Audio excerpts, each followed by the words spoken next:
A virgin billionaire takes in two poor twin girls for one night. But he has no idea they've come with shocking plans of their own. On a cold, stormy night, he opens his mansion door to find them, drenched, desperate, and begging for shelter.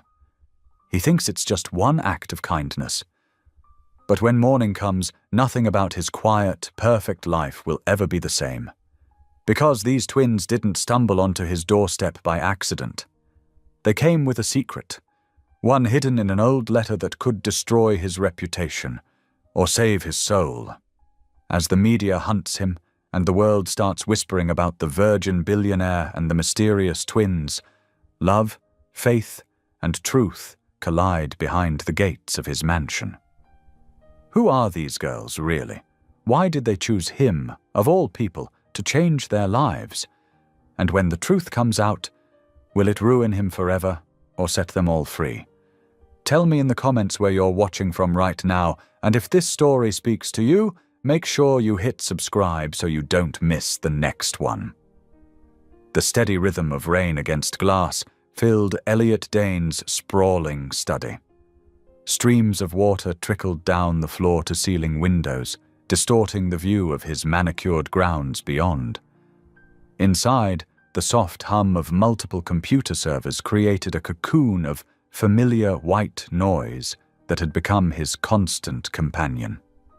Elliot's fingers moved swiftly across his keyboard, his face illuminated by the blue glow of multiple monitors. At 39 years old, he had everything money could buy, yet the vast mansion felt more like a fortress than a home. The dark wood paneling and leather furniture spoke of wealth, but the absence of personal touches, no family photos, no mementos, revealed the emptiness beneath the surface. He glanced at the time displayed in the corner of his screen, 11:37 at night. Another late evening lost to work, though he preferred it this way. Work was safe. Work was predictable. Unlike people who could leave you, hurt you, or die without warning, just as his parents had done 25 years ago. Sighing, Elliot began his nightly shutdown routine. One by one, he closed his programming interfaces and saved his work. The quiet beeps of systems powering down filled the room, when suddenly a different sound caught his attention, a sharp ping from his security system.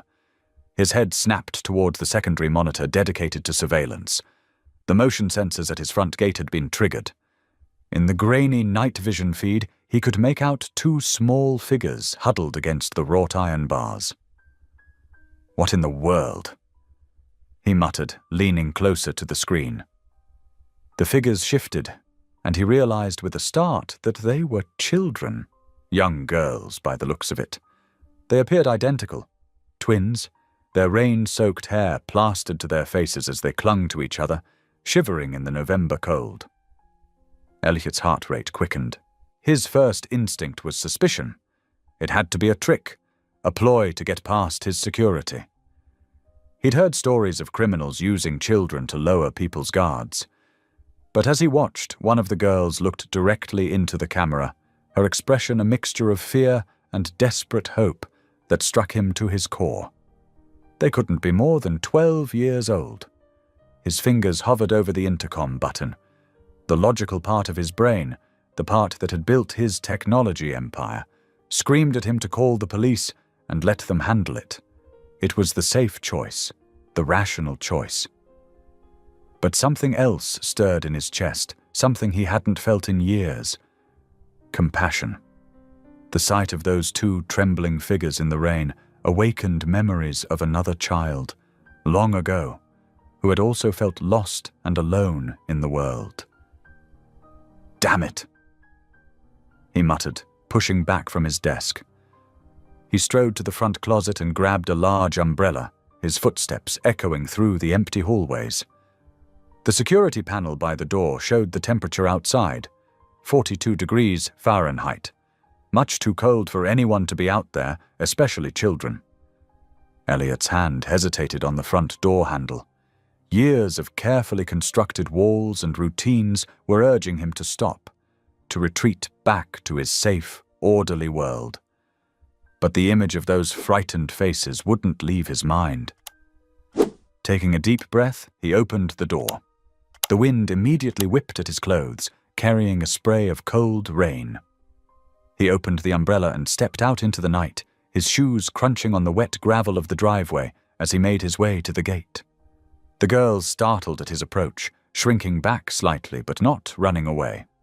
Up close, they were even more identical than they'd appeared on the camera.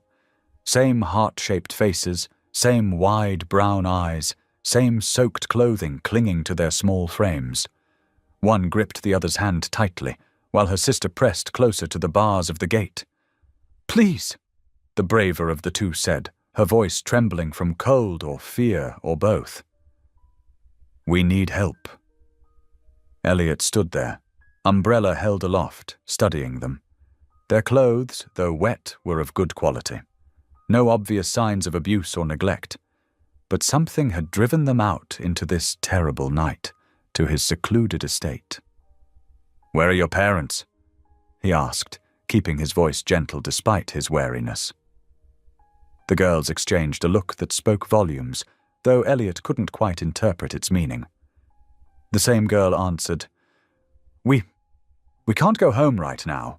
Please, sir, we just need somewhere warm and dry for a little while." A gust of wind drove another sheet of rain sideways, making both girls shudder. The second twin, who hadn't spoken yet, let out a small, involuntary whimper that cut through Elliot's hesitation like a knife. He knew he might regret this. Everything he'd learned about protecting himself, his privacy, his carefully ordered world, told him to keep the gate closed. But sometimes, he realized, the right choice wasn't the safe one. With deliberate movements, he punched his security code into the gate's keypad. The lock disengaged with a heavy click, and he pulled the gate open just enough for them to slip through. "Come on," he said, holding the umbrella out to shelter them. "Let's get you inside and dried off." The girls hurried through the gap, staying close together. As Elliot guided them up the driveway toward his house, he couldn't help but notice how they kept glancing back over their shoulders, as if expecting someone to follow. Their feet squelched in their soaked sneakers, leaving wet footprints on his imported stone path. Inside the warm foyer, under the soft glow of recessed lighting, Elliot got his first proper look at them.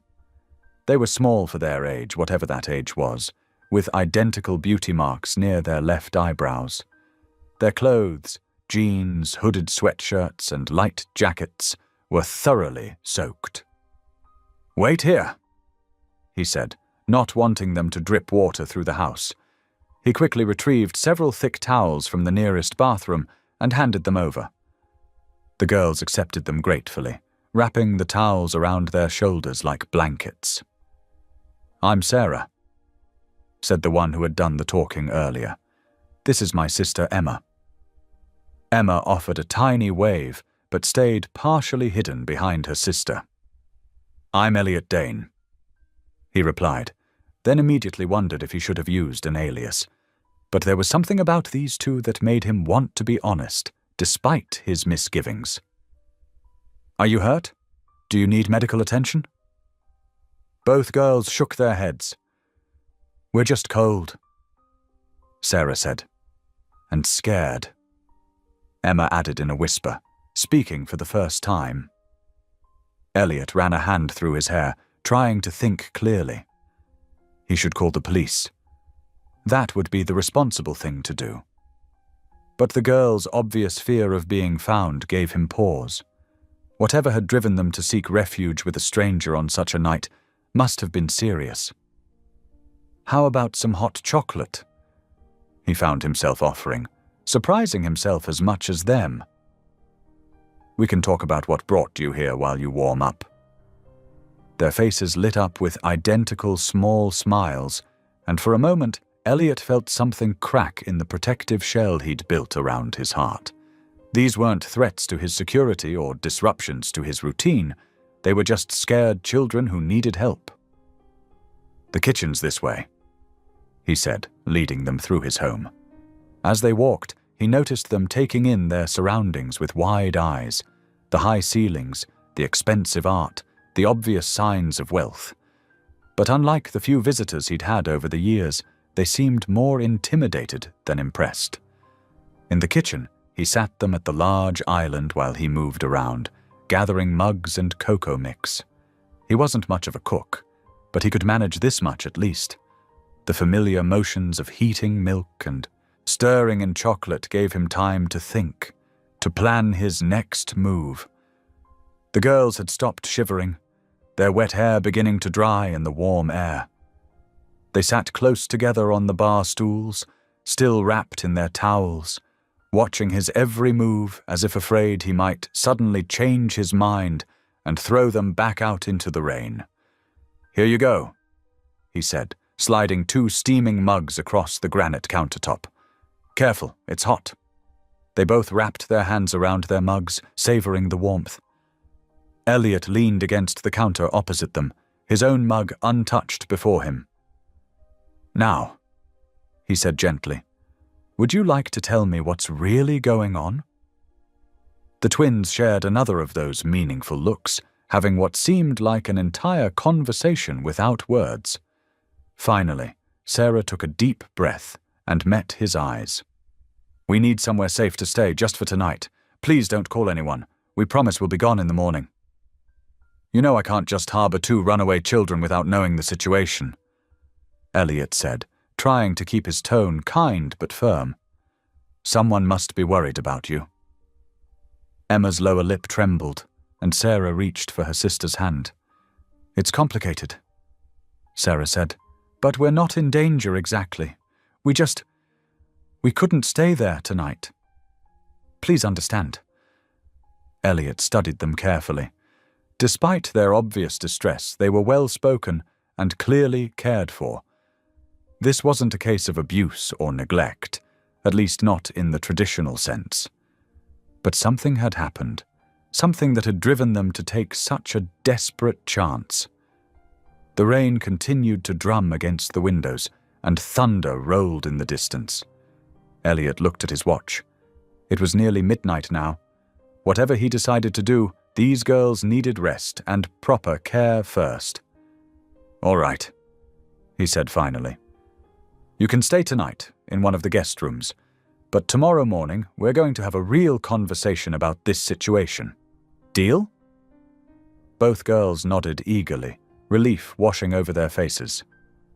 "Thank you, Mr. Dane," Sarah said softly. "We promise we won't be any trouble." As Elliot showed them to one of his many unused guest rooms, providing them with T-shirts of his to use as nightgowns and extra blankets for warmth, he wondered what he was getting himself into.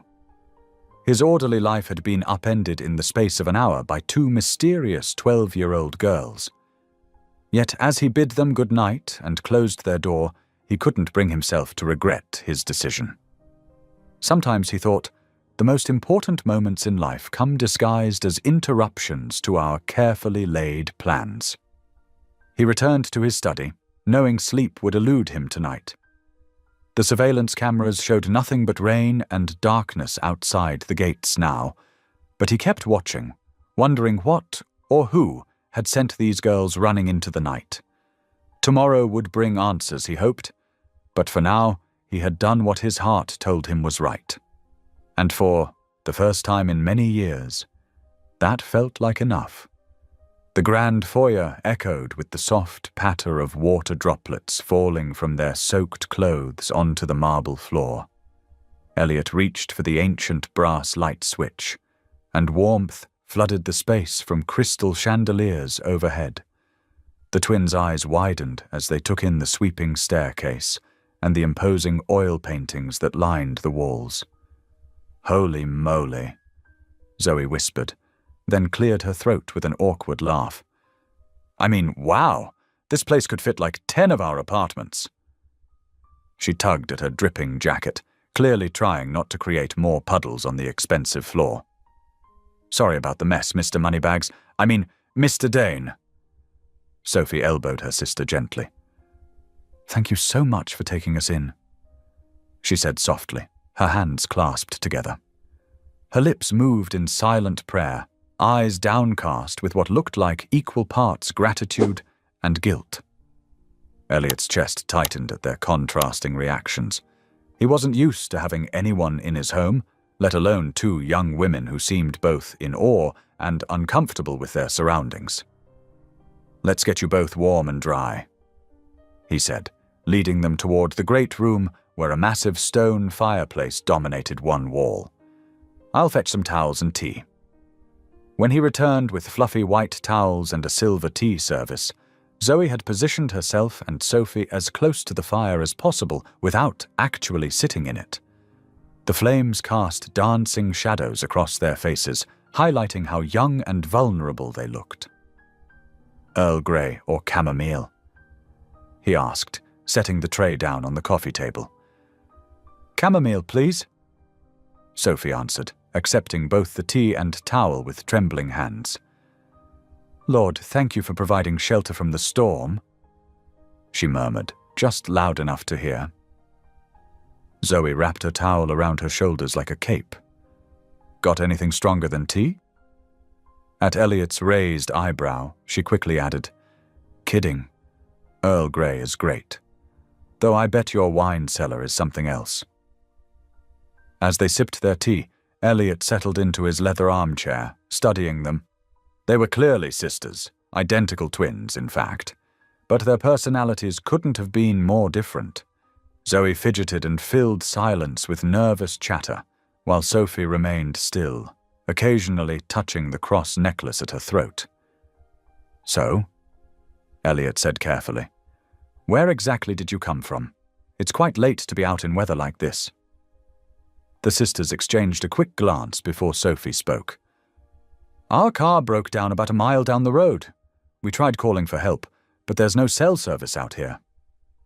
"Yeah, and walking in heels in the rain.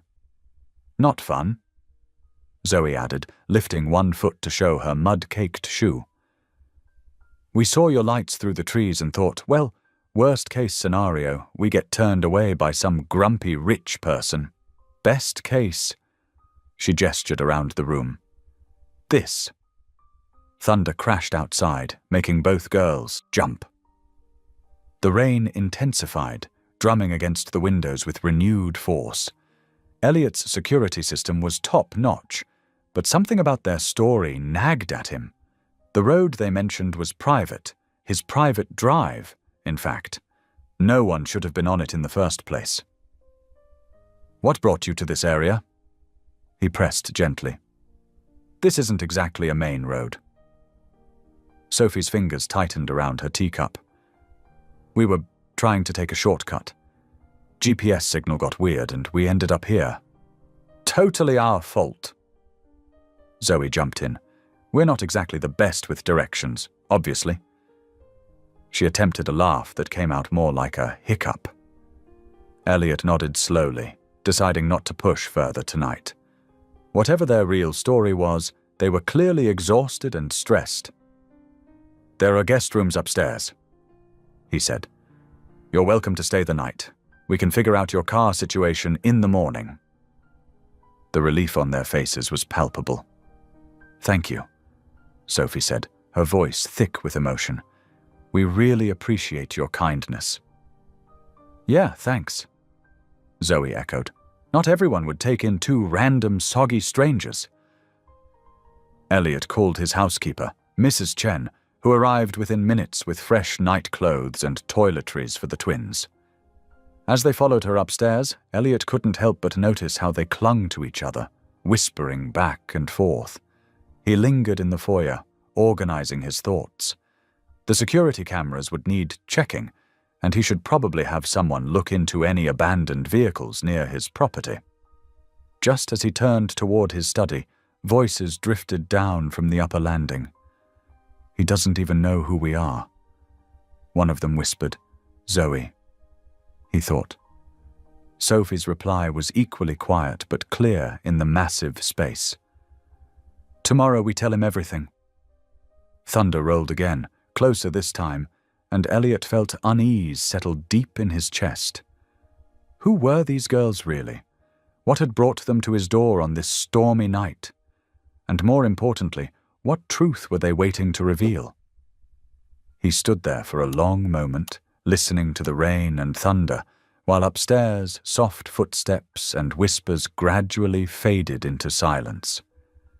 The massive house felt different somehow. Less empty, perhaps, but also charged with an energy he couldn't quite name. Whatever tomorrow would bring, he had a feeling his carefully ordered life was about to change dramatically. Moving toward the staircase, Elliot paused at the bottom step. The crystal chandelier above cast rainbow patterns on the walls, and somewhere in the house, a clock chimed midnight. He thought about the twins settling into their rooms, carrying whatever secret they held close to their hearts. Despite his misgivings, something told him he had made the right choice in letting them stay. The storm continued its assault on the windows, but inside, all was quiet save for the gentle crackle of the dying fire and the occasional creak of old wood settling. Elliot climbed the stairs slowly, each step echoing in the vast space. Tomorrow would bring answers, or more questions. For now, though, all he could do was wait and wonder about the mysterious young women who had appeared at his gate, like characters from some modern fairy tale. Morning sunlight streamed through the tall kitchen windows, painting golden squares across the polished marble floors. Elliot Dane paused in the doorway, his customary morning coffee forgotten in his hand. The scene before him was so unexpected, so domestic, that for a moment he wondered if he was still dreaming. Sophie and Zoe Brooks, his unexpected guests from the night before, had completely taken over his kitchen. The aroma of fresh coffee mingled with vanilla and butter, while a stack of perfectly golden pancakes grew higher on a serving plate. Sophie stood at the counter, humming softly as she sliced fresh strawberries. Her dark hair was pulled back in a neat braid, and she wore the same clothes from yesterday, now dried but slightly wrinkled. Zoe wielded a spatula with expert precision, flipping pancakes on the griddle as if she'd been doing it in this kitchen her entire life. "Morning, Mr. Billionaire," she called out cheerfully, not even turning around. "Hope you like pancakes because Sophie makes the best batter in Colorado. I wasn't expecting to find you here," Elliot admitted, stepping into the kitchen. He'd half convinced himself they would have disappeared by dawn, like mysterious visitors in a dream. "I thought you might have left." Sophie looked up from her strawberries, her gentle smile tinged with nervousness. "We couldn't leave without talking to you first, and, well, making breakfast seemed like the least we could do after your kindness last night." Elliot set his coffee cup down on the counter, studying them both carefully. In the clear morning light, their resemblance was even more striking. Same heart-shaped faces, same dark eyes. But where Zoe radiated restless energy, Sophie moved with careful grace. "About that talk," he said slowly. "I couldn't help but overhear you last night. Something about telling me everything." The sisters exchanged looks. Zoe's spatula paused mid-flip, and Sophie's knife stilled against the cutting board. The kitchen fell silent except for the soft sizzle of pancake batter on the griddle. "We should probably sit down for this," Zoe suggested, turning off the burner. "Sophie, maybe you should—" Sophie nodded, wiping her hands on a kitchen towel. "I'll get it." She disappeared into the adjacent dining room where their purses had been left, returning moments later with a folded envelope. The paper was clearly worn, its creases soft from frequent handling, and dark water stains mottled its surface, probably from last night's rain. Elliot's chest tightened as Sophie held out the envelope. Her hand trembled slightly. "This is why we came," she said softly. "It's from our mother. She passed away 3 months ago." The envelope was addressed simply, "To the Dane family." Elliot's fingers traced the faded writing, something vaguely familiar about the looping script. He pulled out the letter inside, unfolding it carefully. "Dear Mr. and Mrs. Dane," he read aloud, his voice growing quieter with each word. "If you're reading this, then something has happened to me, and my girls need the help you once promised." The letter continued, describing a conversation from nearly 23 years ago. A desperate single mother named Marjorie Brooks, working as a housekeeper for the wealthy Dane family.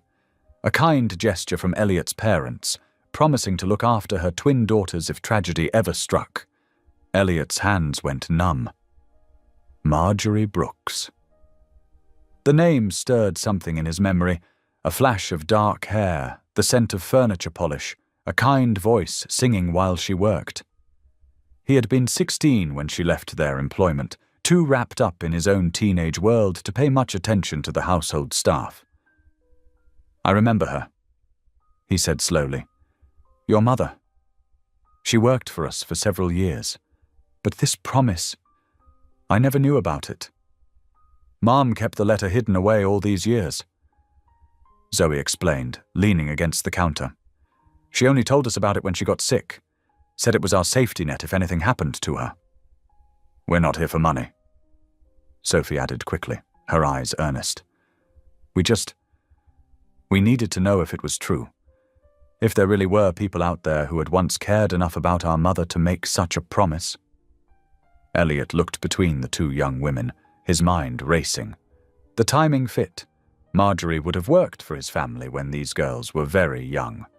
But his parents had died in a car accident 15 years ago, taking any confirmation of this promise with them. "This is a lot to process," he said carefully. "You understand I have no way to verify this. My parents never mentioned—" "We know how it looks," Zoe interrupted, her voice tight with emotion. "Two random girls showing up on your doorstep with a convenient letter. But we're not lying. We're not here to scam you or whatever you're thinking." Sophie touched her sister's arm gently. "Zoe," she murmured, then turned to Elliot. "We understand your skepticism. We've spent the last 3 months debating whether to come here at all. But our mother, she believed in this promise. She believed in your family's kindness." Elliot stared down at the letter again, at the water-stained signature at the bottom. Marjorie Brooks. He remembered more now, how she had always left little notes for the housekeeping staff, her handwriting distinctive and flowing, just like the writing on this letter. The kitchen fell silent again. The stack of pancakes cooled on the counter, forgotten. Sunlight continued to pour through the windows, highlighting dust motes that danced in the air between them. 3 strangers connected by a promise made decades ago. "Let's eat," Elliot finally said, gesturing to the breakfast spread. "The food shouldn't go to waste while we figure this out." The relief on both girls' faces was visible, though Zoe tried to hide hers by turning to grab plates. Sophie simply nodded, her eyes bright with unshed tears. As they settled around the kitchen island, Elliot couldn't shake the warring feelings in his chest. Part of him, the logical, business-minded part, screamed that this was too convenient, too perfect a story. But another part, perhaps the part that still remembered his mother's lessons about kindness and responsibility, whispered that maybe, just maybe, this was exactly what it appeared to be. 2 lost girls seeking connection to a promise made long ago. The letter sat between them on the counter, its edges curled from years of handling. Elliot watched as Sophie carefully spread butter on her pancakes, as Zoe drowned hers in syrup. They moved with the comfortable synchronization of people who had spent their entire lives together, anticipating each other's needs without words. They were either extraordinarily good actresses, he thought, or exactly who they claimed to be. The question was, which truth would hurt less to believe? The afternoon sun had begun its descent when Elliot finally made his decision. He found the twins in the living room, Sophie reading a worn paperback, while Zoe dozed on the couch. "I can offer you one night," he said, his voice careful and measured. "And I'll help you with your car." Sophie marked her place in the book with a finger. "Thank you, Mr. Dane. That's more than generous." Zoe sat up, rubbing sleep from her eyes. "The car's about 2 miles down Mason Road. We tried calling a tow truck, but with the storm, we'll take my SUV," Elliot said, already reaching for his keys. "Get your things." The drive was quiet at first, windshield wipers clearing the last drops of rain. Elliot kept his eyes on the road, but he couldn't help noticing how the sisters communicated with just glances and subtle gestures. "There it is." Zoe pointed to a beaten-up Honda Civic pulled off to the shoulder. Steam still rose faintly from under the hood. As Elliot pulled over, curiosity got the better of him. "What brought you two out this way?" "Work, mostly," Zoe answered, her usual spark subdued. "I picked up extra shifts at Jerry's Diner in Boulder. Tips were good, but—" She shrugged, leaving the sentence unfinished. "And you?" Elliot glanced at Sophie in the rearview mirror. "I was in nursing school," Sophie said softly. "Second year. But after Mom—" She twisted her hands in her lap. Sometimes life has other plans. The simple honesty in their answers struck something in Elliot. No elaborate sob stories, no dramatic appeals for sympathy, just the plain truth of two young women trying to make their way in the world. They managed to get the Civic started long enough to drive it back to his estate, where Elliot directed them to park it in one of his garage bays. "I'll have my mechanic look at it tomorrow." "You don't have to," Zoe began. "I know." He cut her off, not unkindly. "But I want to." Back in the house, Sophie discovered the well-stocked kitchen and offered to cook dinner. "It's the least we can do," she insisted. What started as a simple meal preparation somehow transformed into something else entirely. Zoe told stories about difficult customers at the diner while chopping vegetables. Sophie hummed hymns as she stirred the pasta sauce. And Elliot, to his own surprise, found himself drawn into their orbit. "Hand me that spoon?" Zoe asked, and he complied without thinking. "More oregano." Sophie wondered aloud, and he found himself offering suggestions. The kitchen, usually so sterile and quiet, filled with the sounds of life, bubbling pots, clinking utensils, and most surprisingly, laughter. When Zoe nearly dropped the garlic bread, and Sophie caught it with lightning-quick reflexes, their shared giggling was infectious. Even Elliot couldn't suppress a chuckle. "He can laugh," Zoe declared triumphantly. "Alert the media. The billionaire monk has emotions." "Zoe," Sophie scolded, but her eyes danced with amusement. "I'm so sorry, Mr. Dane. My sister sometimes forgets her filter." "It's fine," Elliot said, and realized he meant it. The nickname should have annoyed him, but somehow it didn't. Perhaps because there was no malice in Zoe's teasing, only a warmth he'd almost forgotten existed. They ate at the kitchen island instead of the formal dining room, sharing bread and conversation. The twins talked about growing up in a small apartment, about their mother's dedication to their education, about the way she'd taught them to find joy in simple things. She loved to dance while she cleaned. Sophie remembered, smiling. Said it made the work go faster. "Yeah, and she made us join in," Zoe added. "Our neighbors probably thought we were crazy, but Mom didn't care." Elliot listened, finding himself oddly captivated by their stories. His own childhood memories of staff children playing in the gardens seemed hollow in comparison to their tales of makeshift adventures and creative games invented out of necessity. After dinner, the twins insisted on cleaning up, working in perfect tandem, Zoe washing, Sophie drying, their movements choreographed by years of practice. Elliot watched from the doorway, struck by an unexpected pang of loneliness. "Good night, Mr. Dane," Sophie said when they finished, heading toward the guest rooms. "And thank you truly." "Yeah, thanks," Zoe echoed, then added with a grin, "Don't meditate too hard, Mr. Billionaire Monk." Elliot shook his head, but couldn't quite hide his smile. He retreated to his study, intending to catch up on work, but found himself distracted by the sounds of their quiet conversation and occasional laughter drifting down the hallway. When silence finally fell, he assumed they'd gone to sleep.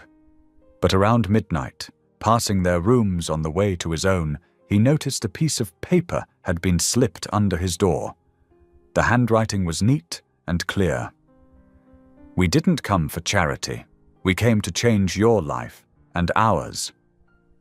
Elliot stood in the darkened hallway, reading those words over and over.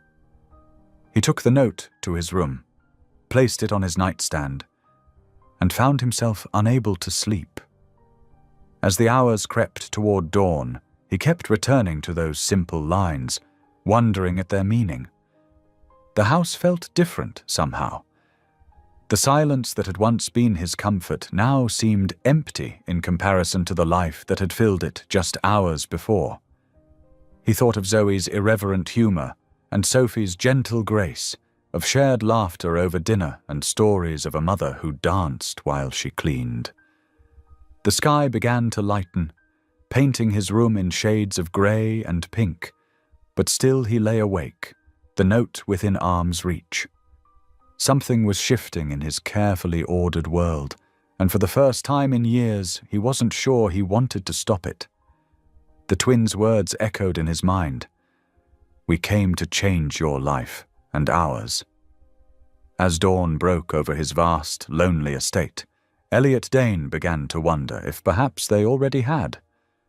Elliot woke to his phone buzzing incessantly. Sunlight streamed through his bedroom windows as he reached for the device, squinting at the screen. Dozens of missed calls, hundreds of notifications, and one particularly alarming text from his PR manager. "Check tech gossip now." His stomach dropped as he opened the website. There, in bold letters across the top of the page, screamed the headline, "The Virgin Billionaire took in twin sisters during a storm." Below was a grainy photo of him at the gate that stormy night, umbrella in hand, speaking to two shadowy figures. The article dripped with innuendo and speculation, painting him as either a secret philanthropist or something far more sinister. "No," he muttered, scrolling through the comments. "No, no, no." He threw on a suit and rushed downstairs, only to find the twins' rooms empty. On the kitchen counter sat a note. "Gone to volunteer at the Riverside Community Center. Back this afternoon. S&Z." Through the security cameras, he saw the growing crowd of photographers and reporters gathering at his gate. Some had already scaled nearby trees, long lenses pointed at his windows. His carefully guarded privacy was shattering. Anger rose in his chest like a tide. Only 3 people knew about that night, himself and the twins. The security footage was encrypted, which meant he grabbed his keys, choosing the modest sedan instead of his usual luxury car. The service entrance provided a discreet escape from the chaos at his main gate. As he drove, his knuckles white on the steering wheel, betrayal burned in his throat.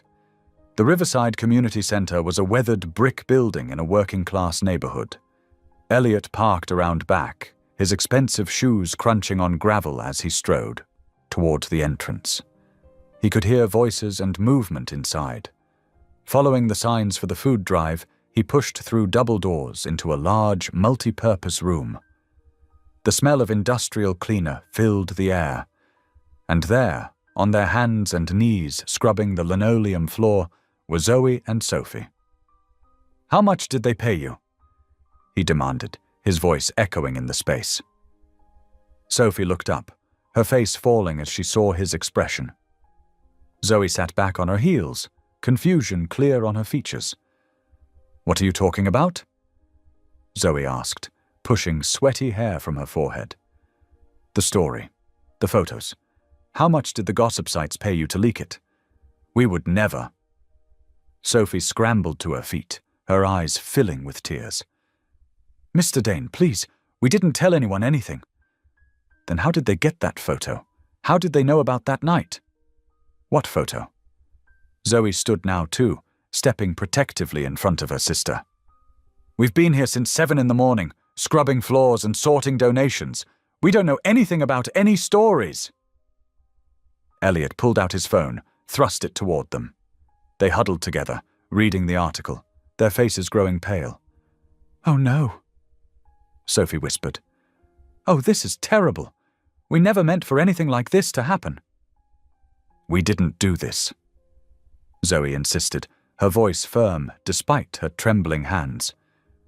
We came here to volunteer because we wanted to prove ourselves, to show you we weren't just freeloaders taking advantage. Sophie nodded earnestly. We wanted to be worthy of your kindness, to show you could trust us. Elliot looked around the room, at the buckets of soapy water, the scrub brushes, their worn clothes soaked with cleaning solution. At Sophie's red-rimmed eyes and Zoe's defensive stance. Something in his chest shifted, doubt creeping in. You really didn't leak the story? No, they said in unison. We don't want your money or your fame, Sophie added quietly. We just wanted what Mum promised, a chance at the care your family once offered. Elliot ran a hand through his hair, his anger deflating. Where are you staying tonight? The twins exchanged glances. We'll figure something out, Zoe said, but her voice wavered. You don't have anywhere, do you? Sophie shook her head, a tear sliding down her cheek. We've been between places, but we're managing. Elliot's chest tightened. He thought of his empty mansion, of paparazzi circling like vultures, of 2 young women with nothing but a promise and each other. Every logical instinct screamed at him to walk away. Instead, he heard himself say, Get your things. You can stay at the mansion for a little while, just until you find something stable. Really? Sophie's face lit up. Are you sure? Zoe asked, suspicious but hopeful. The damage is already done, he said, gesturing at his phone. And it's better than wondering if you're sleeping in your car somewhere. The drive back was quiet, tension still hovering in the air. They used the service entrance again, avoiding the media circus out front. Inside, the mansion felt different, not quite as cold, but not quite warm either. Dinner that night was a silent affair. They sat at the formal dining room table, the clink of silverware echoing in the vast space. Sophie bowed her head to pray before eating. Zoe pushed her food around her plate. Elliot found himself watching them, these strangers who had upended his carefully ordered world. They weren't a family. The weight of unspoken words and uncertain futures hung heavy between them. But as Sophie offered him a shy smile and Zoe passed the salt without being asked, he felt something shift. Not quite belonging, but possibility. The 3 of them ate in the growing darkness, while outside, camera flashes lit up the night like artificial stars. Inside these walls, something was changing. Fragile as a soap bubble, precious as trust slowly earned. Not yet a family, but perhaps something close. The mansion's carefully ordered silence began to crack, like ice thawing in spring. As dawn broke on Monday morning, Elliot descended the grand staircase to find the kitchen already alive with activity. The scent of coffee and toast drifted through the air, accompanied by Zoe's animated voice. And then the guy at the grocery store actually asked if we were those twins from the news, Zoe was saying, waving a spatula as she spoke. I told him to mind his own business. Sophie, arranging fresh fruit on 3 plates, gave her sister a gentle look. You didn't have to be quite so harsh about it. Elliot paused in the doorway, taking in the scene. His pristine kitchen had transformed overnight.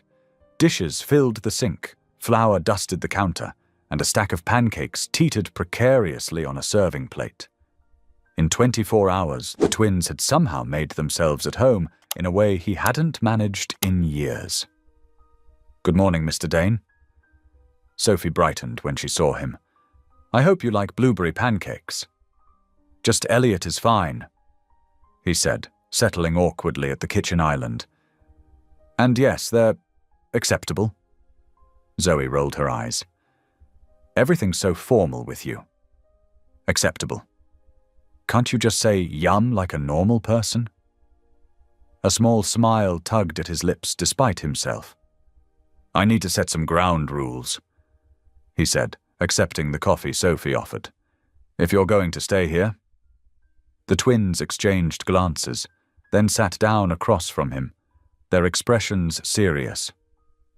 "First," Elliot continued, "my private study is off limits. No exceptions." Sophie nodded earnestly. "Of course. Second, no media interviews, no social media posts about staying here, nothing that could draw more attention." "Already handled," Zoe said. "We've gone totally dark online, though your fan clubs are having a field day with theories." Elliot choked on his coffee. "My what?" "Never mind." Sophie cut in quickly. "What else?" "No debts," he said firmly. "I'm not looking for repayment. Focus on getting back on your feet." The twins fell silent, and Elliot could see them struggling with this last condition. Finally, Sophie spoke up. "We'd at least like to help around the house. I noticed your garden needs attention, and Zoe's a wonderful cook." Elliot looked down at his plate, at the perfectly golden pancakes. "That would be acceptable." "There's that word again." Zoe threw up her hands, but she was grinning. As the week progressed, the mansion's rhythm shifted and changed. Mornings began with breakfast chatter instead of silence. The kitchen always smelled of something cooking. Sophie spent hours in the overgrown garden, humming as she pulled weeds and pruned neglected roses. Elliot found himself lingering over meals, listening to Zoe's animated stories about their childhood or Sophie's quiet observations about life. By Thursday, he realized he hadn't eaten alone in days. The thought should have bothered him more than it did. On Friday afternoon, he came home to find Sophie on her knees in the garden, covered in dirt, but beaming with pride. She'd uncovered a stone path he'd forgotten existed. "Your mother must have loved this garden," she said, brushing soil from her jeans. "There are so many beautiful plants under all the weeds." Elliot's chest tightened. "She did," he managed. "She spent every weekend out here." Sophie's expression softened. "Would you like to help me restore it? We could make it beautiful again." He almost said no, but something in her gentle offer made him pause. "Maybe. Sometime." Saturday brought chaos when Zoe attempted to teach Sophie to bake cookies. Flour covered every surface, and the smoke alarm went off twice. Elliot found himself drafted into taste testing duty, declaring each batch acceptable, until Zoe threatened to throw flour at him if he used that word one more time. Then came Sunday morning. "You're coming with us?" Sophie announced at breakfast. Elliot looked up from his newspaper. "Where?" "Church," she said simply. "We always go, and you're coming too." "I don't think—" "Please?" Sophie's eyes were earnest. "Just this once. It would mean a lot to us." Zoe chimed in. "Yeah, and it might help with those rumors about you being a vampire who never leaves the house." "There are not—" Elliot began, then saw Zoe's teasing grin. He sighed. "One time. That's all." The church was small, tucked away on a quiet street. Elliot sat stiffly between the twins, trying to ignore the curious glances from other parishioners. The wooden pew felt foreign beneath him. How long had it been since he'd last sat in one? His mother used to bring him here every Sunday, her hand warm in his. The pastor's voice broke through his memories. Today's sermon is about God as the father to the fatherless. Something twisted in Elliot's chest.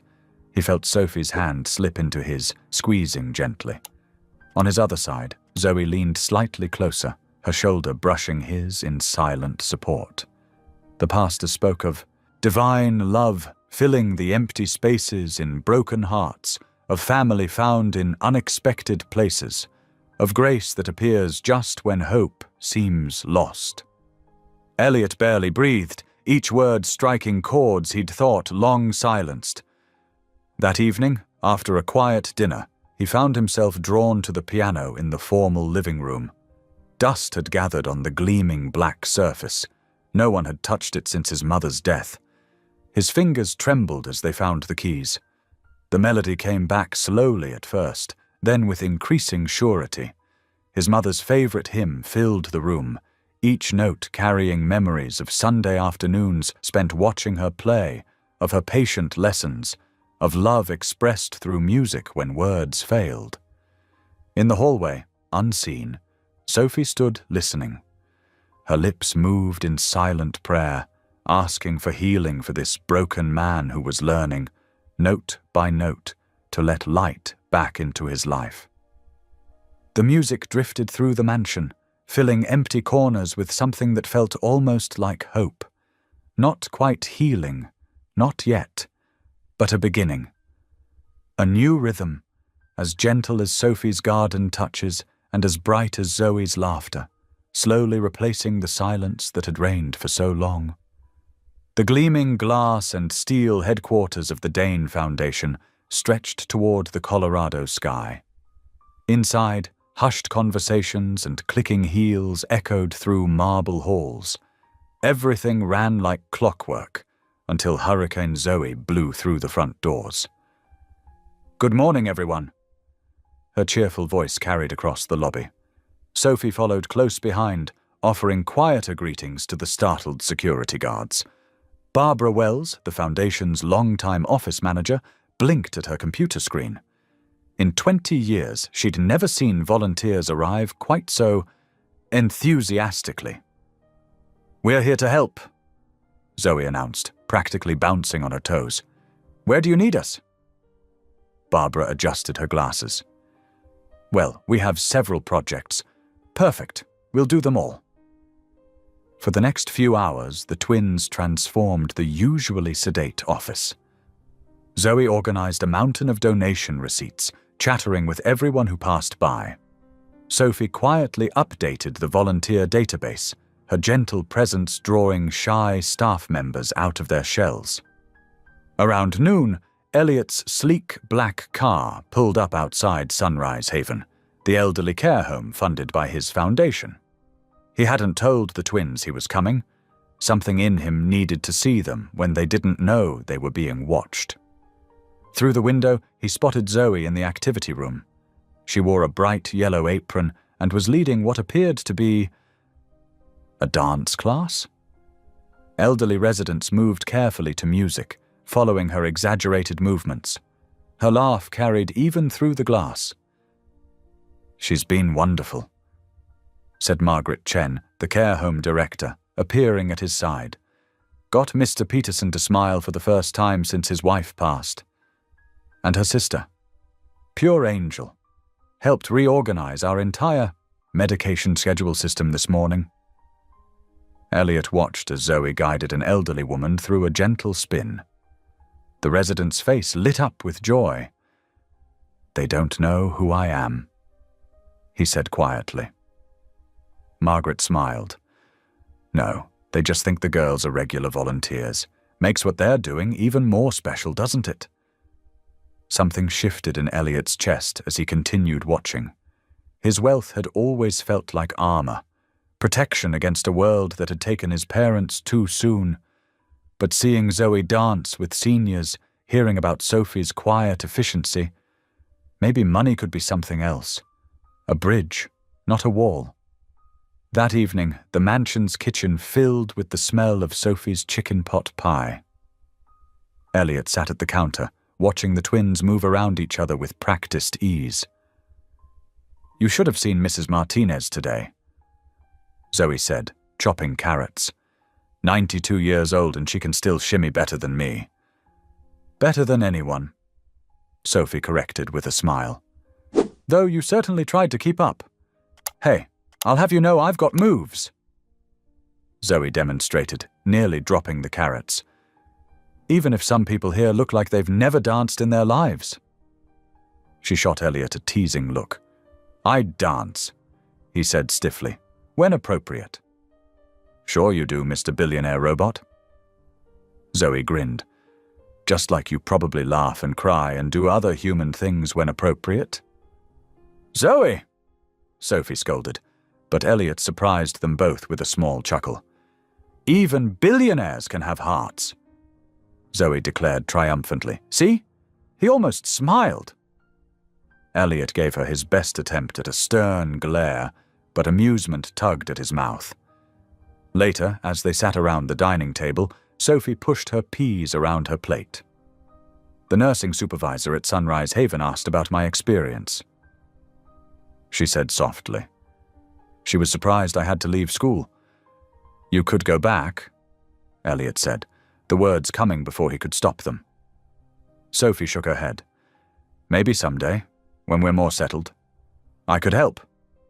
The offer hung in the air. With tuition. No. Sophie's voice was gentle but firm.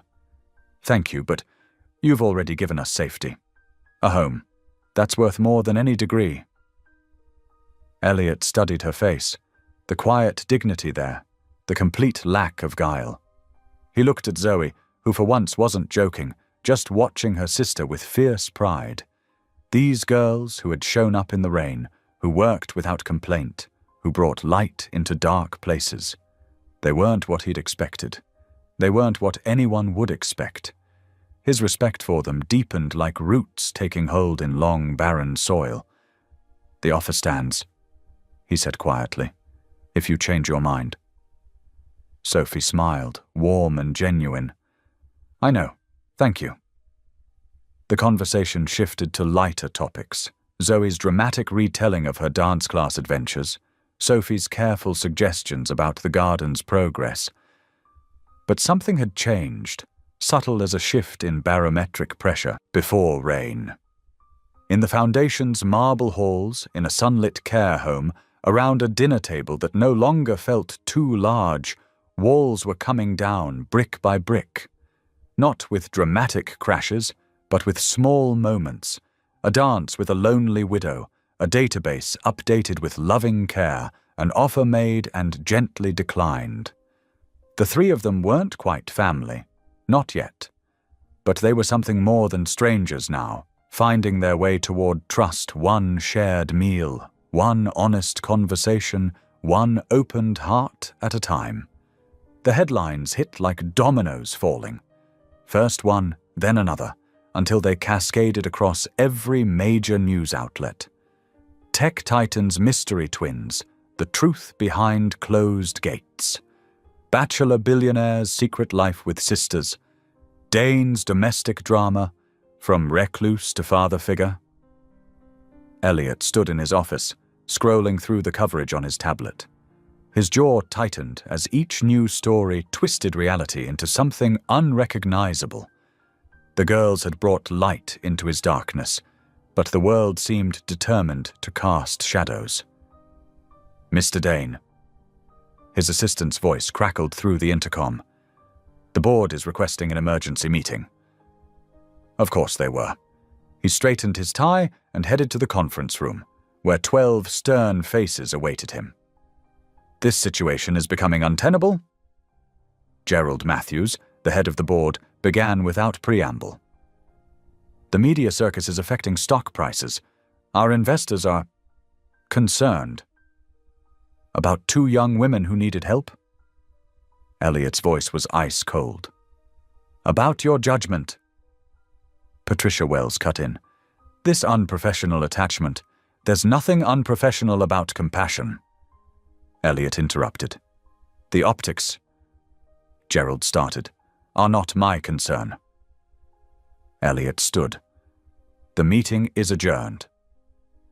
But the pressure didn't stop. That evening, At a press dinner he couldn't avoid, Elliot sat through course after course of subtle digs and pointed questions. The breaking point came during dessert. James Morrison, a tabloid journalist known for his cruel headlines, leaned across the table. "Come on, Dane," he said, wine loosening his tongue. "Two pretty young things living in your mansion. We all know what's really going on. You're keeping them, aren't you?" The room fell silent. Elliot's hand tightened around his water glass until his knuckles went white. "Those pretty young things," he said, his voice deadly quiet, "are like daughters to me. They have shown more grace, integrity, and genuine kindness than anyone in this room. If you ever insinuate anything inappropriate again, you'll be hearing from my lawyers." He stood, dropping his napkin on the table. And that's on the record. Within hours, the clip went viral. Dane Defense and Haag Twin Truth trended on social media. Some praised his protective instinct, others questioned his motives even more. The circus grew. Back at the mansion, Zoe paced the kitchen, her usual confidence cracking. "This is all my fault," she said, running hands through her hair. "If I hadn't been so visible at the foundation, if I'd been more careful—" "Stop," Sophie said firmly, catching her sister's hands. "You did nothing wrong. Being yourself is not a crime. But look what it's doing to him. His reputation, his company, are less important than doing what's right." Elliot's voice came from the doorway. He looked tired but resolute. Both girls turned, startled. Zoe's eyes were bright with unshed tears. "I'm so sorry," she whispered. Elliot shook his head. "Don't be. Faith and truth will outlast gossip. Always have, always will." "But what if—" Zoe started. "No what-ifs," he said firmly.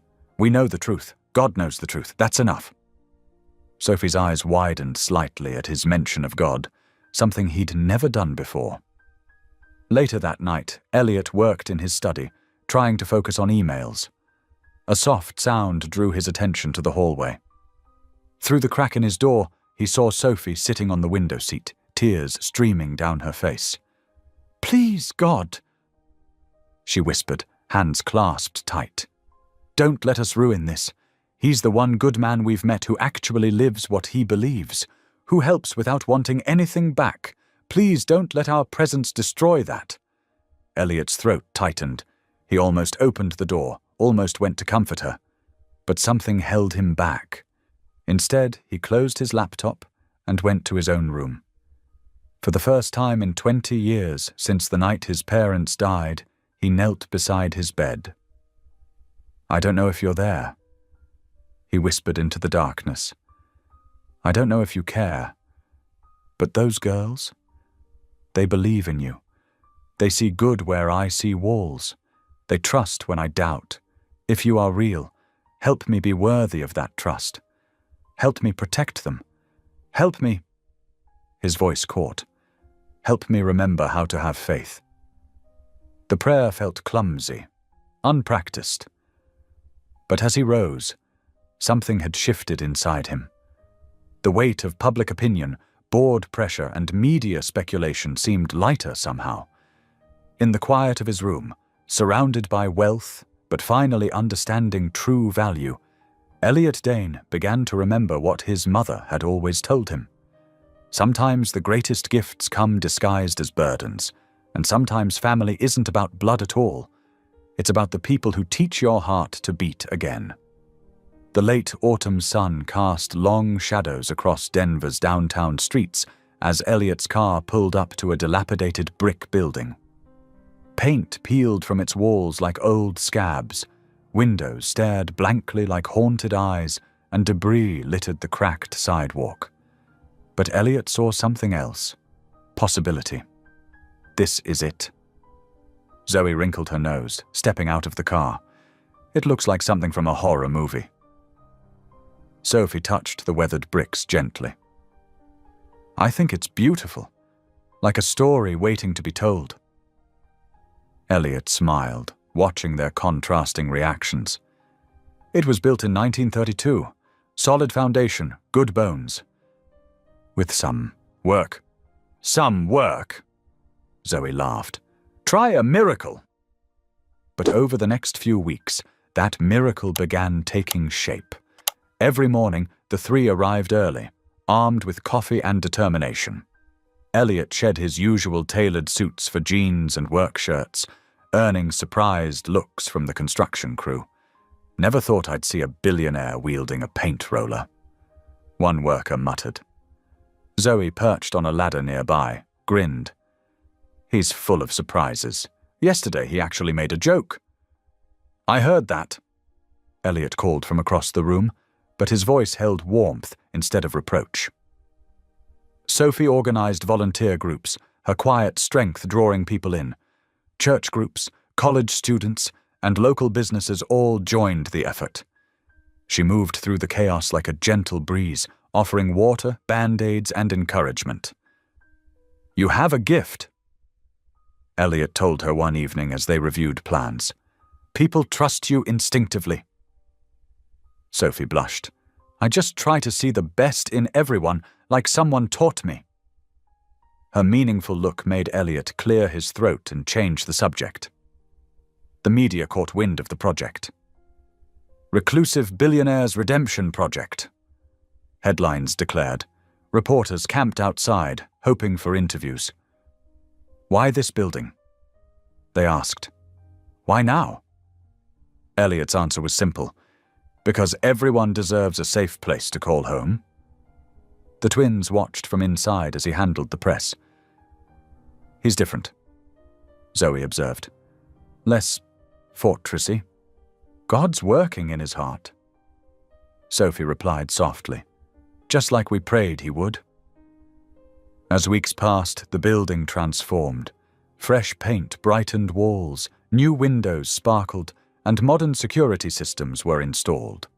The twins threw themselves into every aspect, Zoe managing logistics with surprising skill, Sophie designing comfortable living spaces that felt like home.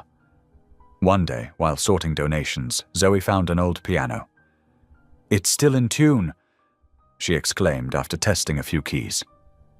Put it in the community room, Elliot decided. Music brings life. That evening, they heard Sophie playing hymns, her gentle voice carrying through the halls. Workers paused, paintbrushes mid-stroke to listen. Even Elliot stopped reviewing budgets, lost in memories of his mother at their own piano. The project attracted unexpected support.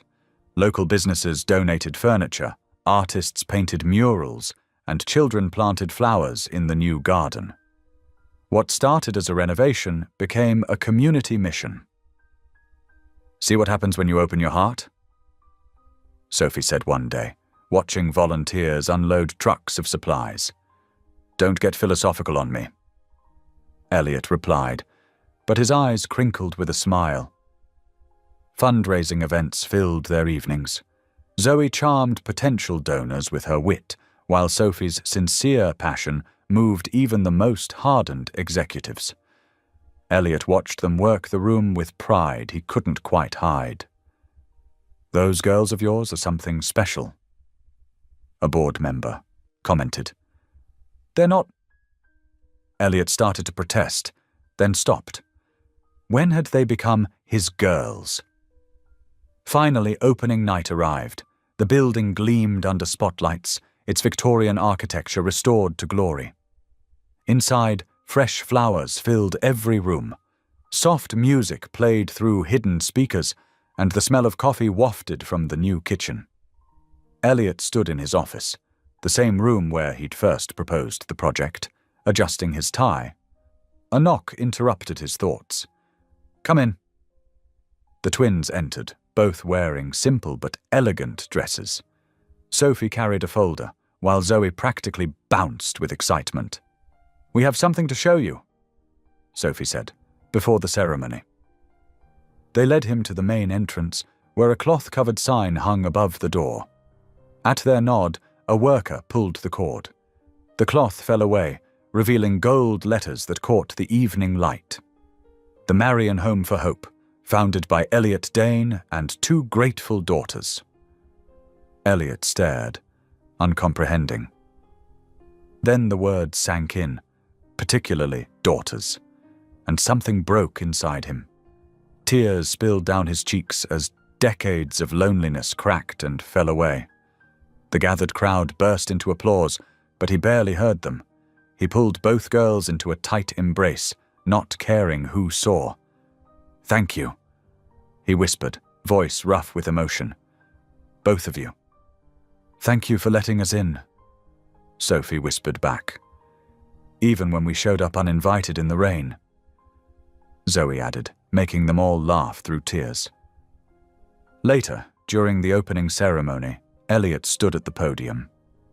Looking out at the faces before him, volunteers, workers, supporters, and most importantly, the 2 young women who had changed everything, he felt truly alive.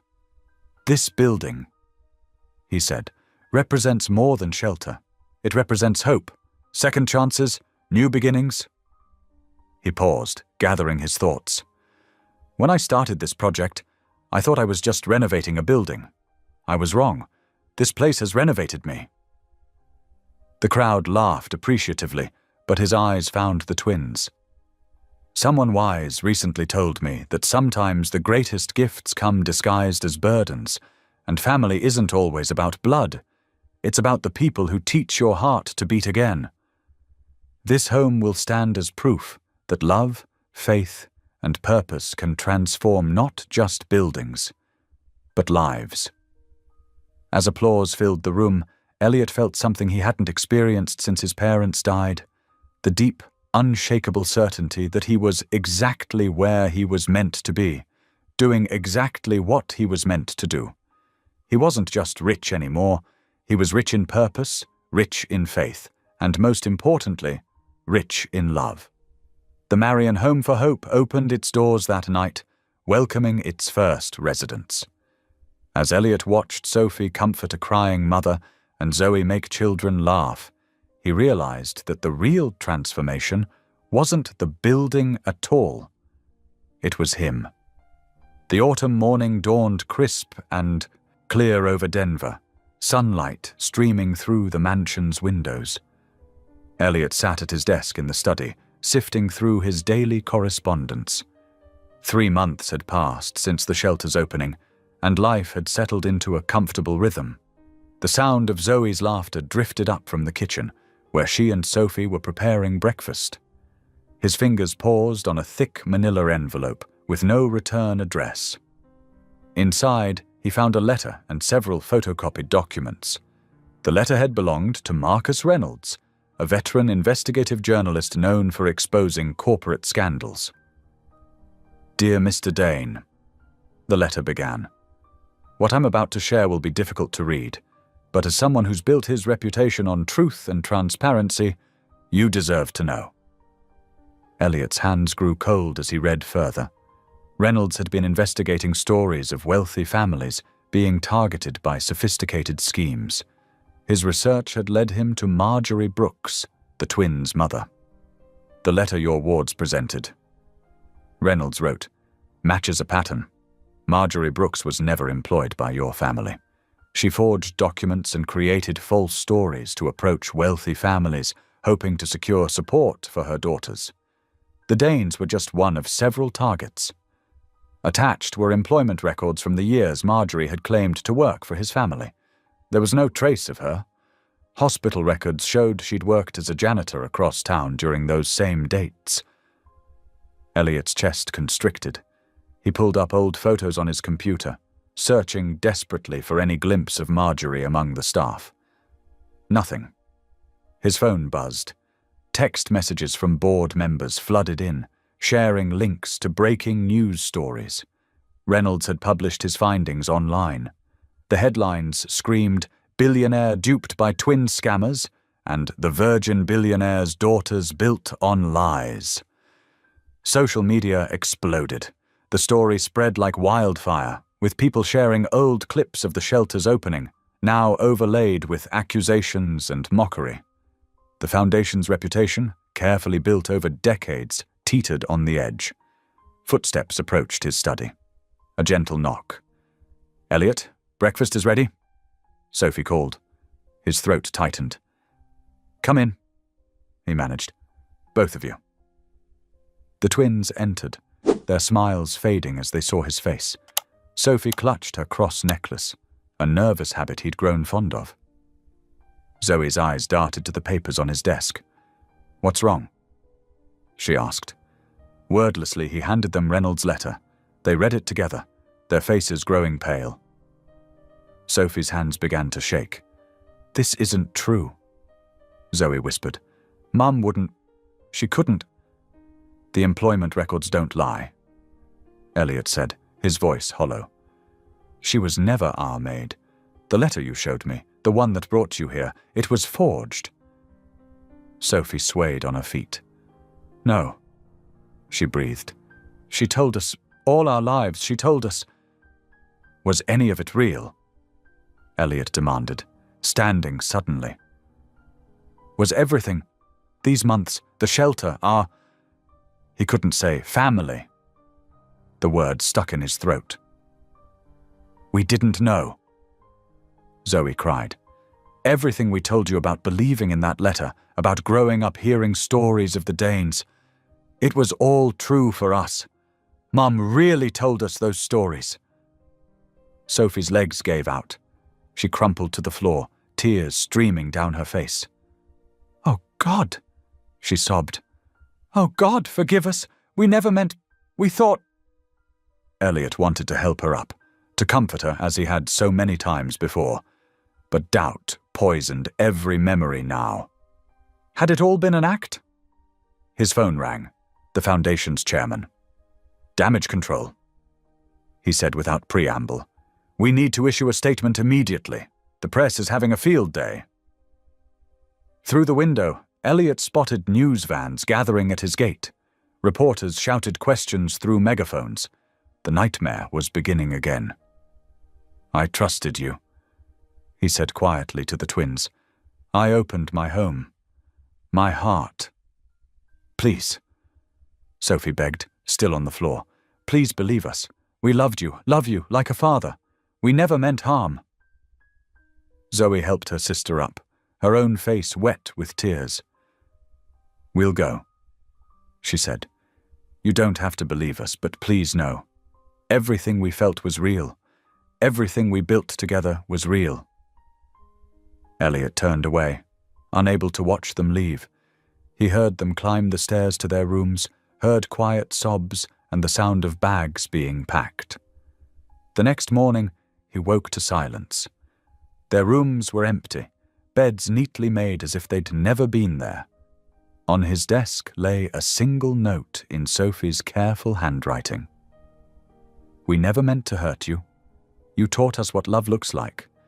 Thank you for showing us grace, even if only for a while. We're sorry our mother's choices cost you your trust. Please don't let them cost you your heart. Sophie and Zoe." Elliot sank into his chair, the note crumpling in his fist. Outside, reporters still camped at his gate, hungry for comments about the scandal. His phone buzzed with messages from the board, demanding meetings about the Foundation's image. But all he could see was Sophie tending her garden, Zoe's face lit up with laughter, the three of them working side by side at the shelter.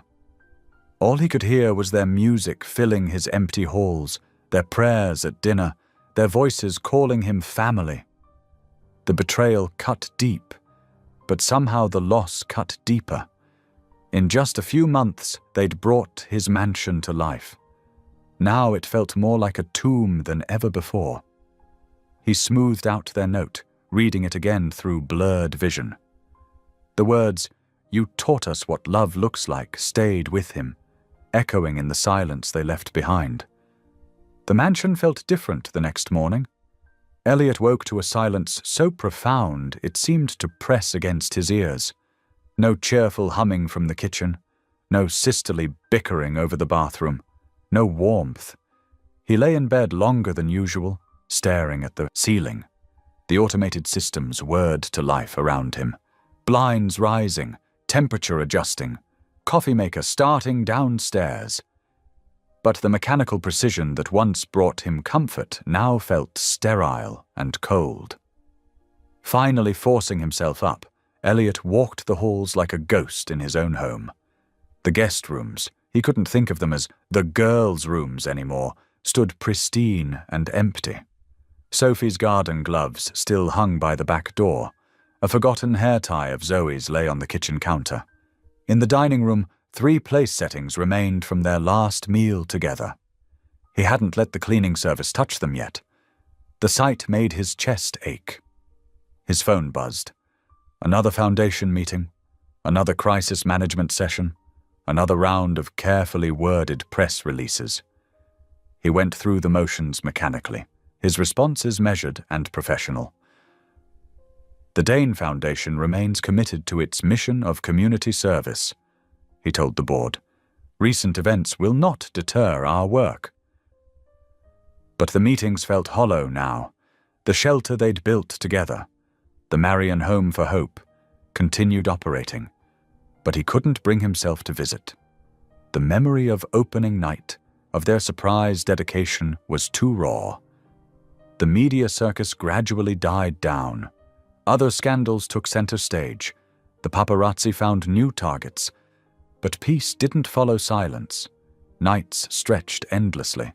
He'd grown used to evening conversations, to Sophie's quiet prayers before bed, to Zoe's late-night raids of the kitchen. Now he sat alone in his study until exhaustion drove him to sleep. Work filled his days, but couldn't touch the emptiness. His mansion felt more like a museum, perfect, pristine, and utterly lifeless. He caught himself listening for footsteps that wouldn't come, for laughter that had faded into memory.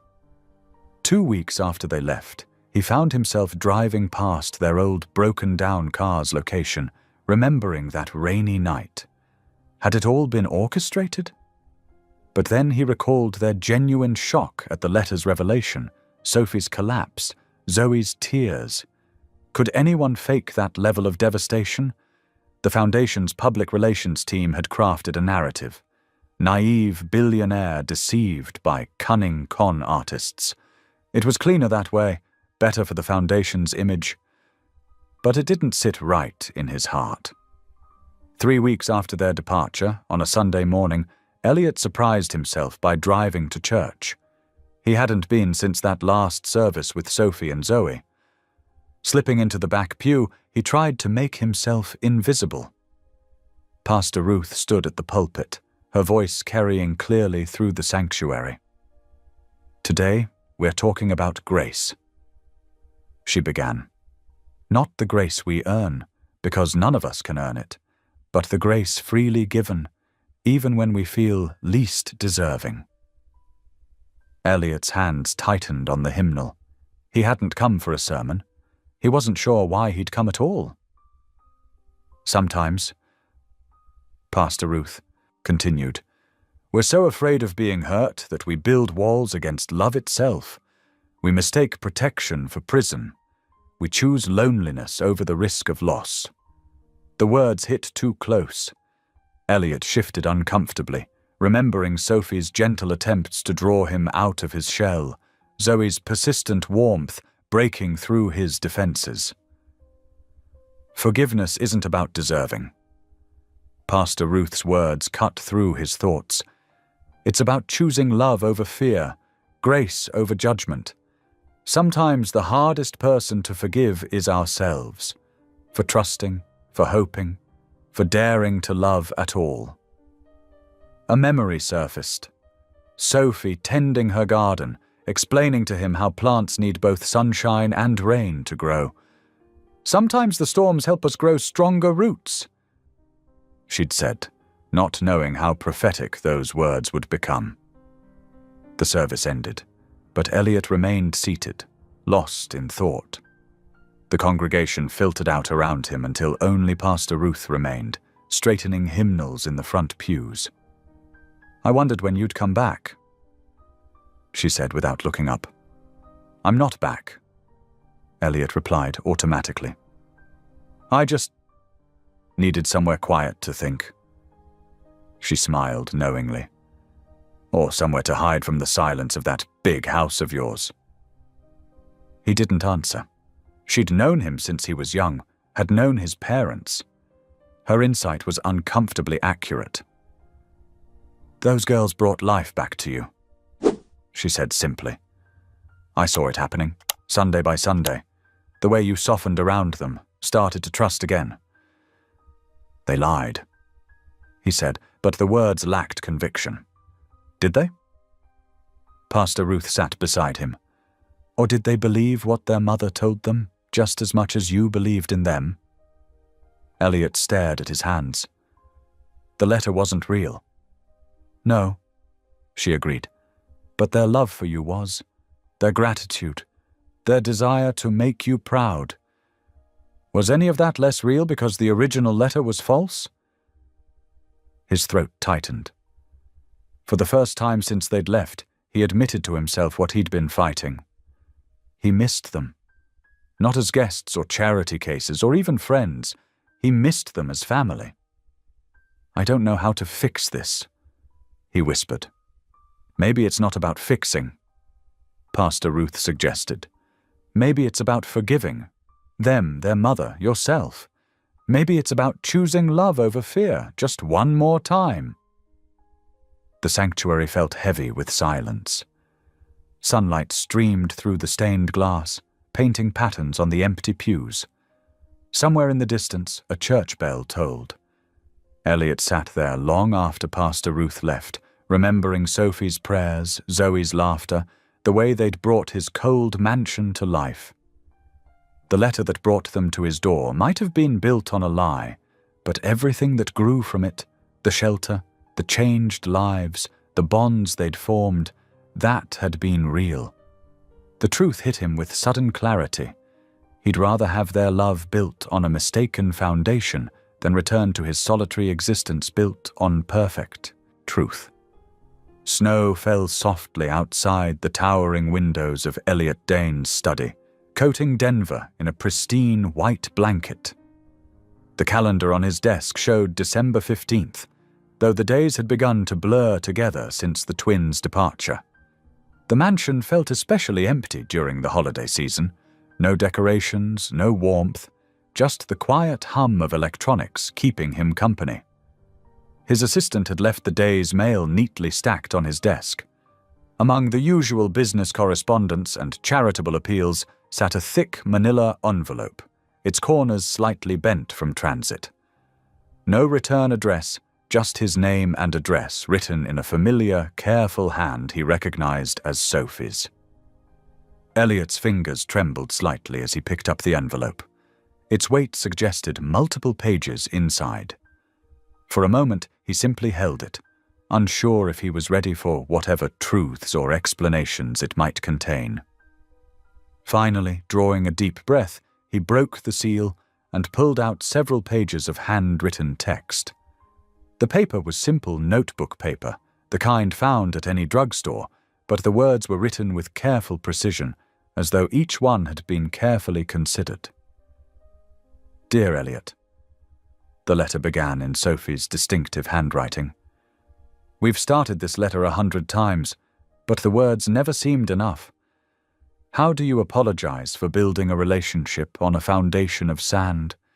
How do you express gratitude to someone whose trust you betrayed, even unknowingly?" He had to pause, his vision blurring unexpectedly. Pushing back from his desk, he walked to the window, watching the snow continue its silent descent. After a moment, he returned to the letter. "We're in Colorado Springs now, staying at the Grace Haven Church shelter. The irony isn't lost on us, that we who once needed shelter are now helping to provide it for others. Every day we work with single mothers and their children, trying to give them the same dignity and hope you showed us." The next section was in Zoe's more forceful script. "I wanted you to know that we're okay. More than okay, actually. We're doing good work here. Sophie's using her nursing training to help with basic healthcare for the shelter residents, and I'm teaching some of the mums basic computer skills. Everything we learned from you about compassion and service, we're putting it to use." Elliot sank deeper into his leather chair, the letter trembling slightly in his hands as he continued reading. "But we owe you the whole truth." Sophie's writing returned. About Mom, about the letter, about everything. When Mum was dying, she told us about the letter she'd written years ago. She truly believed she'd worked for your family. Her mind was confused near the end, mixing up memories of different houses she'd cleaned. She wrote that letter thinking it was true, and we believed her because we wanted to believe. We needed to believe we weren't alone in the world. A drop of moisture fell onto the paper, and Elliot realized with surprise that it was his own tear. He wiped his eyes roughly with his sleeve, continuing to read. "We didn't know it was false until that journalist exposed everything. The shock of learning Mum's letter wasn't real. It broke something in us too. We'd built our hopes around that connection, just as you'd built your trust in us. Finding out it was based on confusion and desperation, we couldn't face you. Couldn't bear to see the betrayal in your eyes." Zoe's writing took over again. "But here's what was real. Every laugh we shared, every meal we cooked together, every moment you taught us about dignity and worth, the shelter we built together, the way you showed us that wealth isn't just about money, it's about what you do with what you have." The next paragraph was smudged, as though tears had fallen on it while being written. "You showed us how to live with dignity. Even if we never see you again, you've already saved us. You taught us that true worth isn't in what you own or where you come from. It's in how you treat others and what you give back to the world." Something broke inside Elliot's chest. A dam he'd built years ago, holding back emotions he'd deemed too dangerous to feel, crumbled completely. Tears flowed freely down his face as decades of carefully constructed walls collapsed. He cried for his parents, whose loss had taught him to fear love. He cried for Sophie and Zoe, whose desperate need for belonging had led them to his door. He cried for himself, for all the years he'd spent hiding behind wealth and walls, afraid to risk his heart. The sobs that racked his body weren't quiet or dignified. They were raw, primal things, filling the silent study with the sound of long-suppressed grief and longing. The billionaire who had once prided himself on emotional control now wept openly, letting the tears fall without shame. Through blurred vision, he read the final paragraphs. "We don't expect forgiveness. We don't even expect you to finish reading this letter. But we wanted you to know that whatever pain our deception caused, the love we came to feel for you was real, is real. The lessons you taught us about generosity, dignity, and grace, they've changed us forever." The letter was signed simply, "With eternal gratitude and love, Sophie and Zoe." Elliot sat in his study for a long time after finishing the letter, watching the snow fall outside.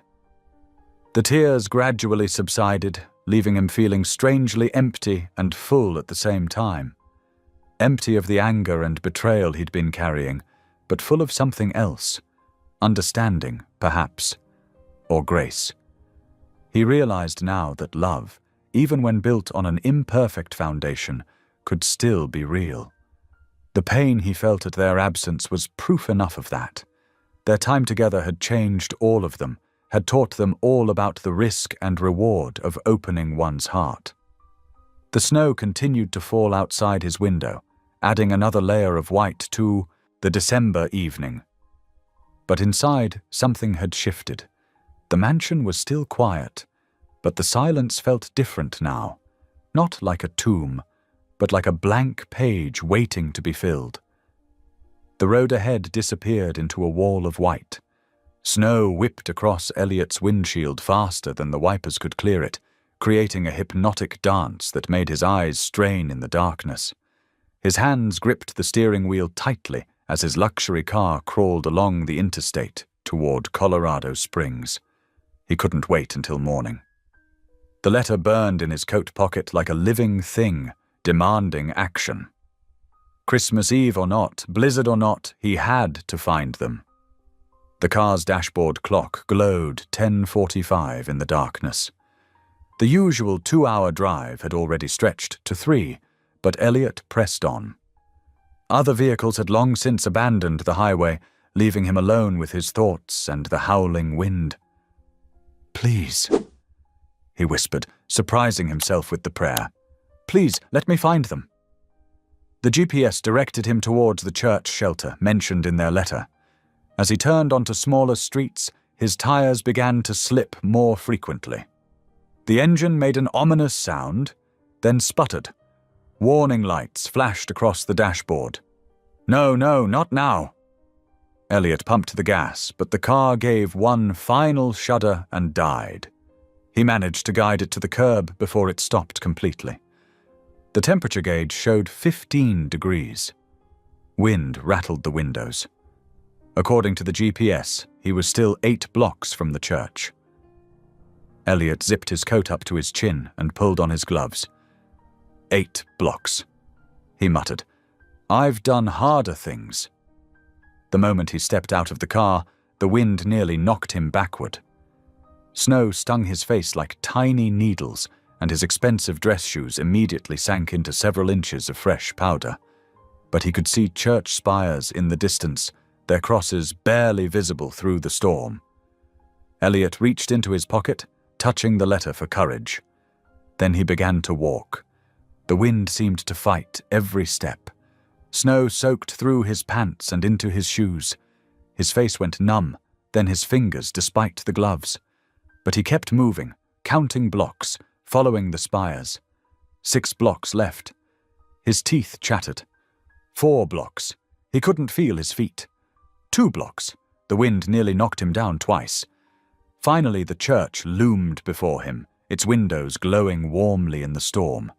Activity buzzed around the adjacent community center, people carrying boxes, children running with blankets, volunteers directing traffic. Through the swirling snow, Elliot scanned the crowd desperately. Then he saw them.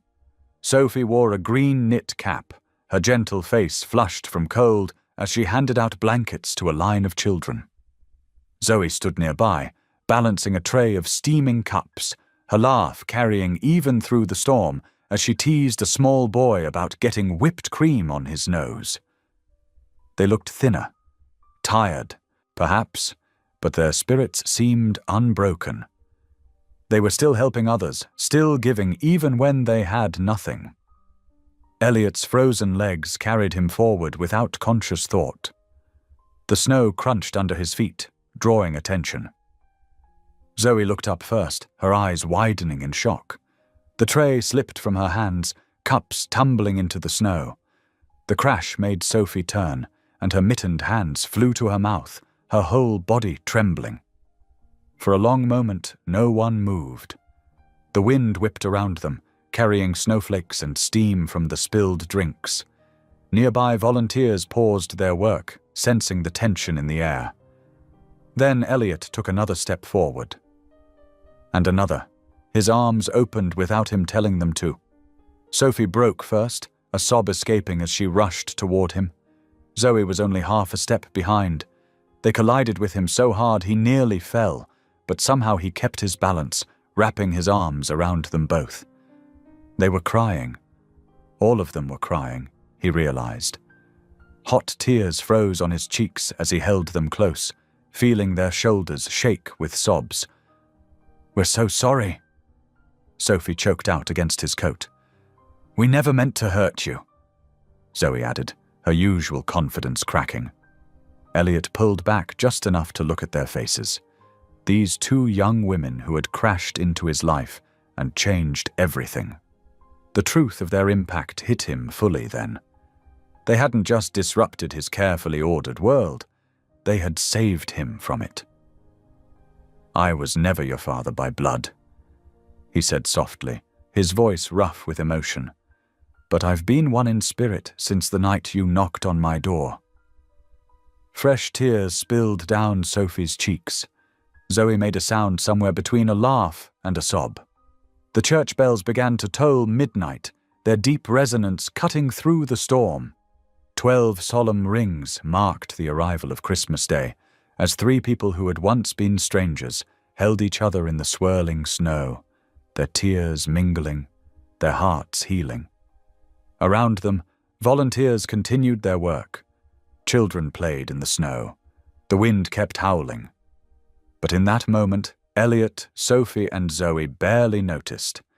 They had found something more precious than comfort, more valuable than wealth. They had found their way home to each other. Sophie's prayer beads clicked softly as she clutched them. "Thank you, God," she whispered. "You came through a blizzard for us," Zoe said in disbelief, touching Elliot's ice-covered coat. "I'd walk through worse to find you both," he answered simply. The truth of those words settled over them like a blessing as the final church bell faded into the night. They stood together in the snow, no longer three separate souls searching for belonging, but a family bound by something stronger than blood, the choice to love, to forgive, and to believe in each other. The headlights of Elliot's car cut through the swirling snow as they made their way back to Denver. Sophie and Zoe sat huddled in the heated back seat, their few belongings packed in small bags between them. The storm had eased somewhat, but thick flakes still danced in the beams of light. As they turned onto the long driveway leading to the mansion, all three gasped. The entire property glowed with thousands of twinkling Christmas lights, draped across trees, outlining windows, and wrapping around columns. The effect was magical, transforming the usually austere mansion into something from a holiday fairy tale. "But how?" Zoe asked, pressing her face against the window. Elliot smiled, his eyes on the road. "I ordered them weeks ago. Never had the heart to hang them after you left. The foundation's maintenance crew must have done it while I was gone." Sophie wiped happy tears from her eyes. "It's beautiful. Like coming home." "It is home," Elliot said firmly, parking the car. "Your home. For good this time, if you'll have it." Inside, the warmth enveloped them like a hug. The twins stood in the foyer, taking in familiar sights with new eyes. The grand staircase, the crystal chandelier, the portrait of Elliot's parents that had once intimidated them, but now felt like watching over family. "First things first," Elliot announced, shrugging off his snow-covered coat. "Hot chocolate and a proper Christmas Eve dinner. I had Mrs. Rodriguez stock the kitchen before she left for the holidays." Soon the kitchen filled with wonderful chaos. Zoe rummaged through cabinets while Sophie heated milk for Coco. Elliot, still in his suit pants and dress shirt with rolled-up sleeves, attempted to remember his mother's recipe for Christmas Eve pasta. No, you're stirring it wrong." Zoe laughed, hip-checking him away from the stove. "Here, let me show you how it's done, Dad." The word slipped out naturally, hanging in the air for a moment. Elliot's hand froze on the spoon. Then, unexpectedly, he burst out laughing. Deep, genuine laughter that seemed to come from his very soul. It was the first time he'd truly laughed in months. "Guess you're stuck with us now," Zoe added with a grin, taking over the sauce preparation. "I wouldn't have it any other way," he replied, still chuckling. They ate at the kitchen island instead of the formal dining room, sharing stories between bites of pasta and sips of cocoa. Sophie spoke shyly of her dream to finish nursing school. Elliot immediately pulled out his phone, making notes. "I'll call the university tomorrow," he said. "We'll get everything arranged for next semester." "But the tuition," Sophie started to protest, "is what any father would do for his daughter." Elliot finished firmly. "Besides, the world needs more nurses with your compassion." The days that followed felt like a gentle awakening. The mansion's rhythms shifted and settled into something new, something warmer. Mornings began with Sophie's quiet prayers in the garden room, often joined by Elliot, who found himself rediscovering his own faith through her example. Zoe took charge of the shelter programs, her natural leadership bringing new energy to the projects. Trust rebuilt slowly but surely. They talked openly about the past, about their mother's desperate choice to forge the letter, about Elliot's years of isolation, about their shared fears of abandonment. Each conversation wrapped another layer of understanding around their bonds. One evening, as they sat in the living room with mugs of tea, Elliot cleared his throat. "I've been thinking," he began. "If you're willing, I'd like to make this official. Legal adoption might seem unnecessary at your age, but—" "Yes!" both twins exclaimed before he could finish. "You haven't even heard the whole proposal," he said, smiling. "We don't need to," Sophie replied softly. "We already know what family feels like now." Zoe nodded emphatically. "Besides, someone needs to keep you from becoming a hermit again." The three of them looked at each other, feeling the rightness of it all. Their family hadn't come together in any traditional way. It had been built through storms both literal and metaphorical, through mistakes and forgiveness, through faith tested and restored. But perhaps that made it stronger. This love freely given, this trust deliberately rebuilt, this grace extended to each other again and again. Spring sunshine bathed the newly constructed building in golden light. The expansion project beside the Marion Home for Hope had taken months of dedicated work, but now it stood complete, a testament to love, faith, and second chances.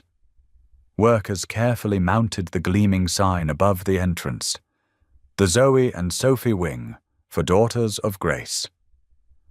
The lettering caught the morning light, sending sparkles across the freshly laid walkway where dozens of chairs waited for the dedication ceremony. Inside, Elliot adjusted his tie in a small office mirror, his hands trembling slightly. Who would have thought that he, once Denver's most notorious recluse, would be speaking before hundreds today? But so much had changed since that rainy night when two young women knocked on his gate. "Need help with that?" Zoe appeared in the doorway, already dressed in a smart blue blazer. Her eyes sparkled with the same mischief that had first broken through his walls. "I've been tying ties longer than you've been alive," Elliot retorted, but smiled as she stepped forward to straighten it anyway. "Yes, but now you have daughters to fuss over you," she said. "It's our job." Sophie joined them, elegant in a cream-colored dress. "The guests are arriving," she announced softly. "And the chapel windows look beautiful with the morning light streaming through." People filled the rows of chairs as the ceremony began. Board members, volunteers, shelter residents, and community leaders gathered to witness the dedication. Elliot stood at the podium, flanked by Zoe and Sophie, their hands clasped together in unity. "A year ago," Elliot began, his voice clear and strong, "I thought I knew what success meant. I had built an empire of technology and wealth, but my heart was as empty as my mansion. Then two extraordinary young women showed up at my gate during a storm, and everything changed." He glanced at his daughters, seeing tears shining in Sophie's eyes and Zoe trying to maintain her composure. "Family isn't born," he continued. "It's chosen, and sometimes it chooses you. These remarkable women taught me that truth, love, and faith are worth more than any fortune." The audience burst into applause as Elliot gestured to the new building behind him.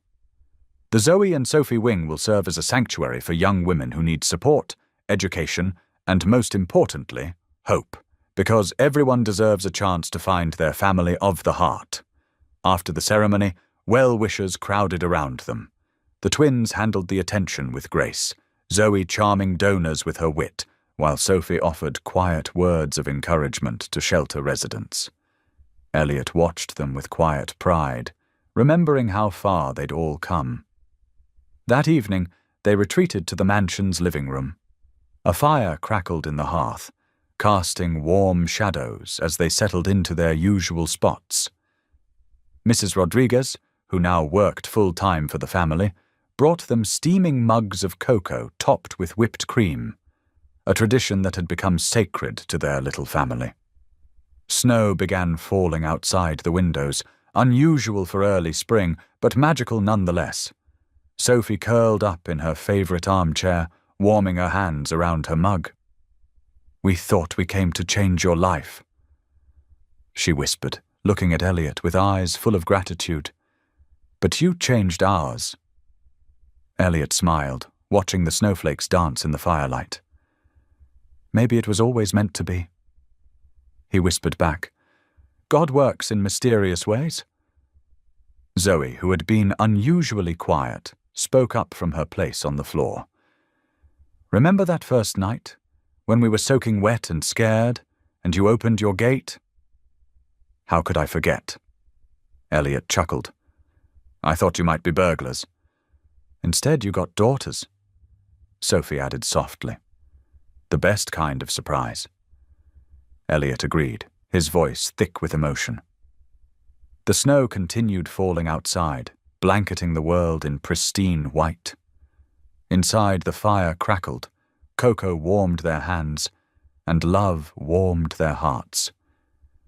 They sat together in comfortable silence, this unlikely family brought together by grace, bound together by choice, and strengthened by faith.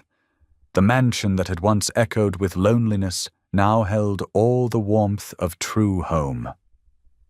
As night settled over Denver, their quiet contentment spoke volumes about the power of open hearts and second chances. "Thank you for being here. If something in this story stayed with you, I'd love to see you again. Subscribe, and tomorrow I'll bring you another story crafted with heart."